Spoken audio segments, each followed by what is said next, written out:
Hi everybody, my name is Pepper. I'm the Asia Head of Community for Makesense, and this is going to be a really quick training on the Mapping Your Ecosystem methodology. Now, this is a really quick methodology that we usually do, especially during community events, community trainings, when we're going to a new locality, a new city or province, starting a community there, and we want to understand the context and the environment of which the community exists in. This is especially relevant if it's a place that you've never really interacted with, never really hosted events with, and have a new emerging group of people who want to start social impact projects in. But this methodology can also be used in other types of needs. If you want to map out the ecosystem surrounding your specific advocacy or your specific cause, it could also be a way for you to understand what already exists, what doesn't, and where you can fill in the gaps of whatever it is you're trying to build together as a team, or yourself as a community builder or a mobilizer as yourself. So this methodology is very much rooted in the hold up methodology, of which there is another training video of. And if you want to know more about the hold up methodology, then you can always check out that video. You can reach out to me at patricia@makesense.org and I can send it to you, because this methodology is very much rooted in that. Now, for mapping your ecosystem, you can also do this 100% online. It definitely is more fun offline with all the post-its and the colors and the back and forth, but it's definitely possible to do it online as well, and it's also just as fun. So to begin with, like I was mentioning, what is this whole mapping for? Well, firstly, it's really to understand the context or the ecosystem of the social impact actors where you're trying to build your community in, or your initiative or campaign in. So really understanding who is already there, who can we partner with, what can we build on, rather than having to start everything from scratch, which is not always efficient. It's also really good, secondly, to learn about the context, like I was mentioning earlier, especially if it's a place or cause or a situation, an environment that you've never really engaged with before but would like to now. And of course, lastly, it's to see where you fit in the bigger picture, right? So again, I said this is very much rooted on the hold-up style, which is why this mapping of the ecosystem is really going to follow that entire methodology. And it's very, very simple. As you know, in the hold-up, it's a brainstorming workshop, except in this case, we're not necessarily trying to look for new ideas. We're not trying to build new ideas or to think of new ideas, but are really just racking our brains to see what we already know, basically. So it's different from a hold up in a way that you're not trying to create new stuff, but you're really just trying to assess what you already know and what the rest of the people in the group, in the working group that you have, already know. But the flow itself is the same. So you start with mapping the ecosystem by presenting them with a couple of questions. And these questions can always be modified, just like a hold-up. But these questions are connected to a bigger canvas that I will show you on later on. So 10 questions that will hopefully let you understand even more the context of your ecosystem, because that's the point, right? You're mapping your ecosystem. Now, who attends these mappings? Anybody. Anybody who wants to be involved in the cause or in the building of your community. Anybody who already is very aware or is very knowledgeable in the ecosystem itself. That's very, very helpful to have a couple of experts in there. Probably people who have already been working in the field, but also people with new ideas. So you really want a diverse group of people who have experiences and perspectives from here and there, and who have a lot of resources to bring to the table. So usually this works really well with people who are very engaged in a specific advocacy, like climate change, public health, sustainable cities, people who already know what is happening on the ground, has some idea, because this mapping of the ecosystem is not really for people to learn about it, but for people to share and to connect what they already know. So what are the 10 questions that I was mentioning? You can start off by asking people this warm-up question that I really like to ask, which is, what are the social and environmental issues that they personally care about? You yourself.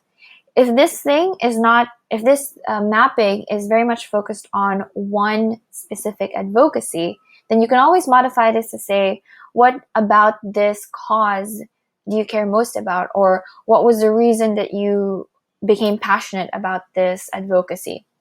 So you can always modify it, but asking people and going back into why they were interested or passionate about it in the first place would be really good as a warm-up question. The second question is, what are the main issues that you see are most relevant to the city, to the cause, or to the community?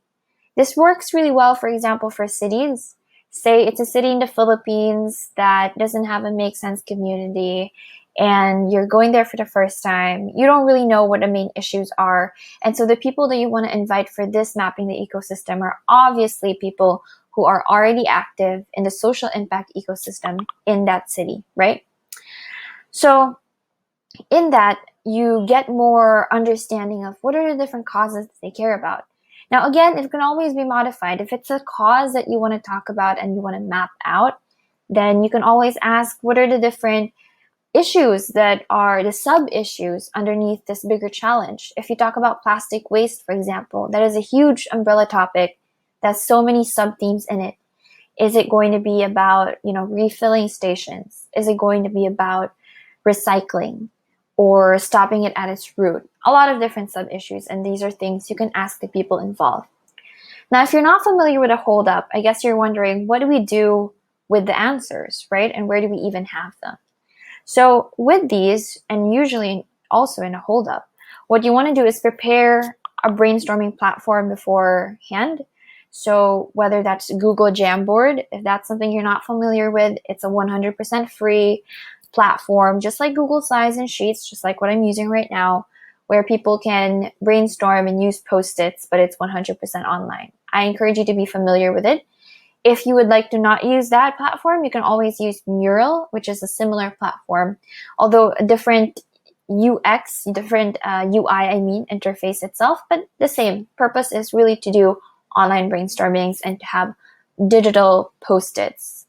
So what you want to do is prepare something beforehand, and every single time that for each question, when people answer, you want them to post their answers on the Post-it and to stick it, quote unquote, on a page in your Jamboard, in your Mural, or any other platform you've chosen.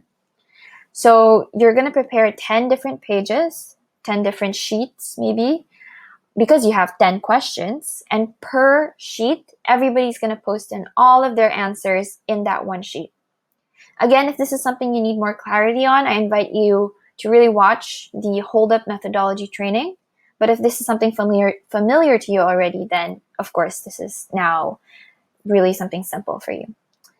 Now, how many minutes do you want to give the people? Usually in hold-ups, you give them about 1 minute, 30 seconds or 2 minutes. Is that strict? Not at all. If people ask a few seconds more, they're saying like, oh, can you give me a few seconds? I'm just typing something else down. No problem. You can give them a couple seconds more, but generally it would be about 2 minutes, I would say. Now, you want people to post their answers in a Post-it, in that digital Post-it, and to put it in the sheet. So obviously, sheet 1 is for question number 1, which is this. Sheet 2 is for question number 2, and so on and so forth. For each question, what you also want people to do is to say their answers out loud. You don't want to be doing this mapping quietly. You want them to say their answers out loud, because you want people to know what they're writing, especially because they can't see each other writing. And also you want people to know, to have ideas from other people. Why? Because some people might say, oh, for example, the question number 1, what social environmental issues do you care about? I care about mental health. I care about climate change. Once people get to hear what other people are hearing, they get to form connections and they get reminded of things that they had in their head. For example, oh, you care about mental health? That's very much related actually to universal healthcare, which I'm very passionate about. Or you care about climate change? Well, my topic, clean oceans is very much underneath or is in that umbrella of climate change. And people start to see the connections between them, but also get reminded of other issues that already exist or are relevant in their own localities. So you want to keep doing this for about 10 questions, as you can see here. The third question is, what are your favorite social enterprises? This is super important because then you see who are the actors who are trying to solve this issue, because you don't want to be repeating what they're already doing.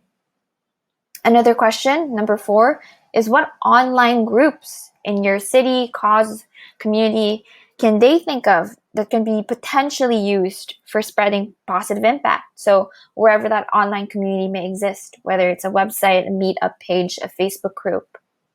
The 5th question is, what youth, social organizations, or student-led organizations are active in tackling the issues that are in specific to their cause, their community, or the advocacy that you guys want to talk about.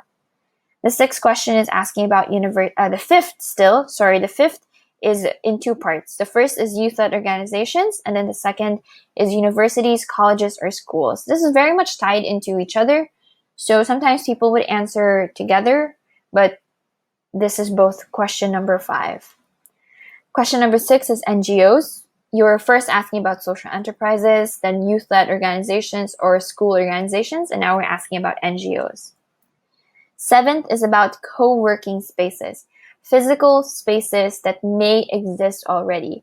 And people don't always have to answer as many answers as you don't have to give them a quota for answers, because again, this always depends on the city, on the cause, or the community that you're doing a mapping for.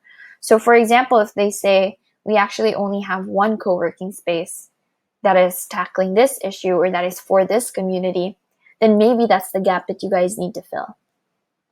8 is barriers. Very, very important to ask about challenges of why other people may not have the capacity to join you in your community, in your city, or in your cause. The 9th question is if there are already existing events or projects that are happening that you can start joining, because this paves the way for partnerships. Whether that's with an institution, with an event they're doing, a program that you could join or apply for, a grant that may already exist for your advocacy. And the last question is, how would you describe the personality of your city or your cause? And this is a really nice question to think about, because then you really understand the vibe, you understand how to approach the marketing, the branding, how you treat each other. If it's a professional community versus one that is more of a lax community, a more chill, friendly type of community.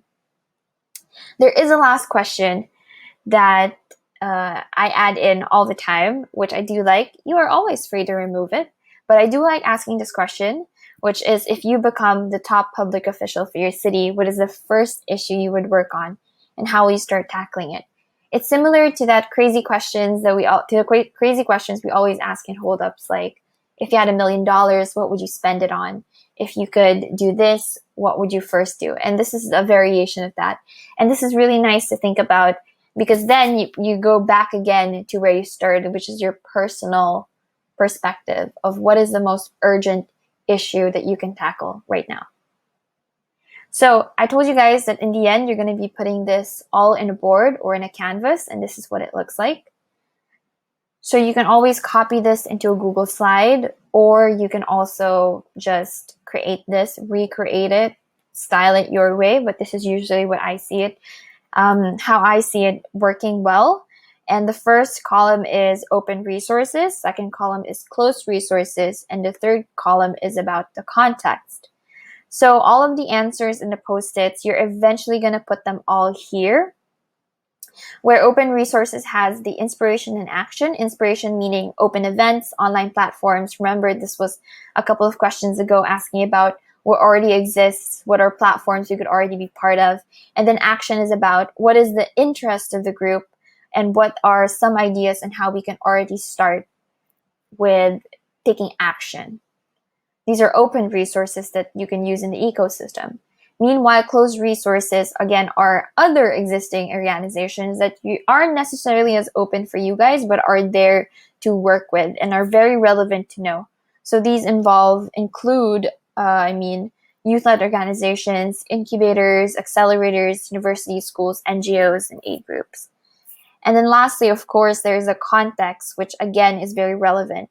It's about the major societal environmental challenges in your city. the barriers, again, challenges, the personality, either of your city, your cause, your community, and the social enterprises already tackling it. And these are the numbers that you could put your answer in. So answers for number 1, 2, and I apologize, this is supposed to say 10, 11, I mean, not 10. But answers to 1 to 11, they can post, they can move, they can paste their digital post-its over here. And then for the answers to their question number 3, they put it over here, social enterprises. Question 4 is online platforms. Question 5 is youth-led organizations, and so on and so forth until question number 10, and eventually question number 11, like I mentioned, is this one. So that is it. That is really the simple and quick methodology. This whole flow would take about an hour of your time, or maybe an hour and 20 minutes. But it's a really good exercise for you guys to rack your brains and also to get experts involved on what already exists, what can we build on, and what can we fill in the gap for. So that's it for this methodology. If you have any questions, do not hesitate to reach out to me via email at patricia@makesense.org. If you'd like a copy of the hold up methodology, you can also let me know. I will send that over to you via email. And the best way to reach me is really via email and not Facebook. Thanks for watching, and I wish you a really, really fun and impactful ecosystem mapping.